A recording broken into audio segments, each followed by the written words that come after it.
With so many respirators to choose from, how do you know which one is right for you and the job you're performing? Better yet, how do you know when a respirator should be used at all? When the air you're breathing does not contain enough oxygen, or when it contains too much of any harmful substance, you are putting your respiratory system and yourself at risk.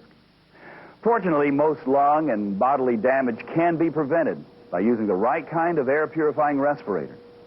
A respirator can filter out or absorb the contamination from the air, making it safe to breathe. It'll also provide protection against inadvertent ingestion. And depending on the type of mask used, it may protect the eyes from both physical and chemical hazards. Will you always be aware of a hazardous situation? Well, most likely you won't, because some of the most dangerous respiratory hazards can't be detected by the five senses. Very often, some of the worst hazards, the ones that can cause very serious illness, produce no immediate symptoms at all. How you feel, what you see, or what you smell is not always a good indication of whether or not a respirator is required. Therefore, you need to be aware of the conditions of your working environment and choose a respirator according to the respiratory hazards that may exist. Before choosing a respirator or any breathing apparatus, you should be aware of the more common types of respiratory hazards that might be encountered and which may require the use of a respirator. When working outdoors, oxygen deficiency is not a common problem. Typically, it occurs in confined areas such as buildings and storage spaces where air has been displaced by gases or oxygen has been consumed by rust, fire, or aerobic bacteria. If the oxygen level is too low to support life, the person will pass out in seconds and die within minutes.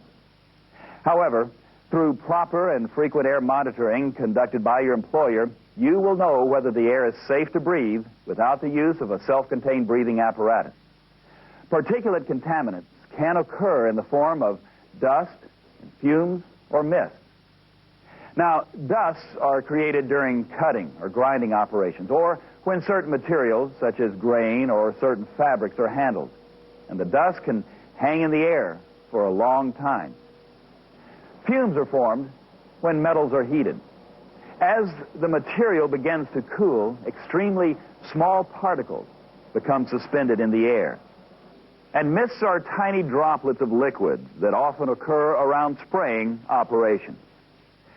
When any of these particulates are breathed into your lungs, they create a barrier that keeps oxygen from reaching your bloodstream. The blockage and the damage add up until your ability to breathe is permanently impaired or worse. Many respiratory hazards stem from working around poisonous gases and vapor contaminants. The air we breathe is made up of gases and vapors, so hazardous substances in this form just pass into your lungs as easily as oxygen does. And like air, they are usually invisible. Gases could escape from cylinders or be formed as byproducts of certain processes. Vapors are formed when a liquid evaporates. Many liquids release vapors at room temperature. But organic compounds, like the chemicals used in cleaning fluids and the solvents used in paints, can produce a considerable amount. Some gases and vapors are powerful irritants. They can form acids when they contact the moisture in your throat and lungs, injuring them immediately.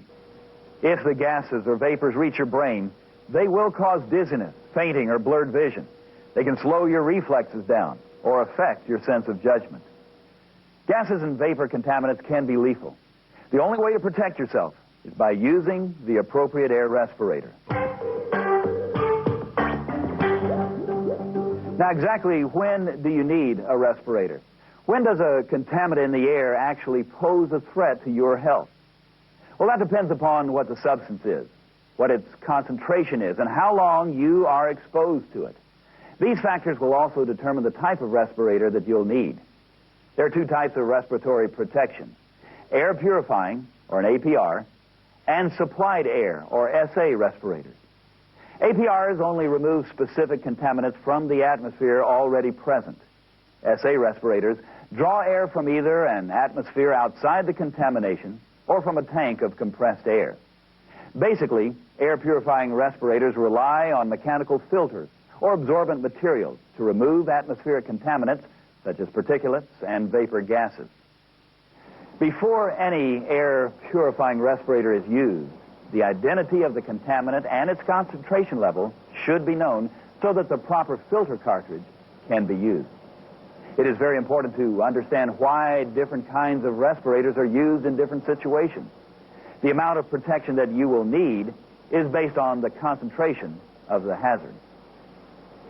For low concentration, a disposable dust respirator may be adequate. It provides some protection against toxic dust and mist and even welding fumes. It consists simply of a cloth or a paper filter placed over the nose and mouth, held in place by an elastic strap fitted over the head. However, it is difficult to get a good fit or a seal with this device. The half-mask air purifying respirator is the type most frequently used. It works by passing the air around you through some kind of purifying element. Filters for particulates or chemical cartridges for gases or vapors are used.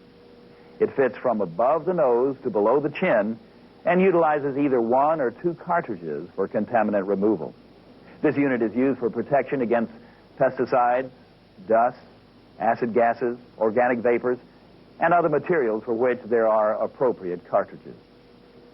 Remember, a filter or cartridge designed to protect you from any one type of hazard may not protect you at all from other ones. And the cartridges that are used on half-mask respirators and full-mask respirators are color-coded for specific hazards. A full-face respirator tends to seal better on your face and gives additional protection compared to the other types of respirators. There is an effective barrier over the mouth, the nose, and the eyes, and can be used when extra protection is needed. Supplied air respirators must be utilized when chemical concentration levels are too high for an air purifying respirator or when the level of chemical contamination is undetermined. Instead of purifying the atmosphere, they supply clean air to the mask. A self-contained breathing apparatus, or SCBA, is a good example of an SA respirator. It provides the air from a tank that is part of the unit. What else determines respiration selection? In any atmosphere that could immediately kill you or damage your health, you must wear a breathing apparatus.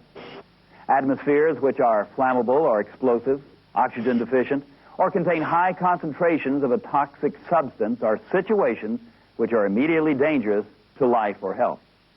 The most common situation is oxygen deficiency, as mentioned earlier. Confined spaces where ventilation is poor are often oxygen deficient. Many people have been killed either because they thought that an air purifying respirator would protect them or because they did not test the space for oxygen content before entering. An SCBA is often used to rescue someone or to perform emergency repairs in a hazardous area. But do not attempt to use one unless you have been properly trained on the particular SCBA. Regardless of whether you are using an air respirator or self-contained breathing apparatus, the responsibility ultimately lies with you. Respirators should be provided by the employer when such equipment is necessary to protect the health of the employee, and the respirators should be applicable and suitable for the purpose intended. But it is up to you to actually use the provided respiratory protection in accordance with instructions and training received. These devices are provided for your protection and safety. Wear them whenever they are required and only in the situations they are designed to handle. The consequences of not using a respirator or SCBA when the situation calls for one could be life-threatening. We've shown a variety of workplaces and situations this month. We'd like to remind you that each workplace is different.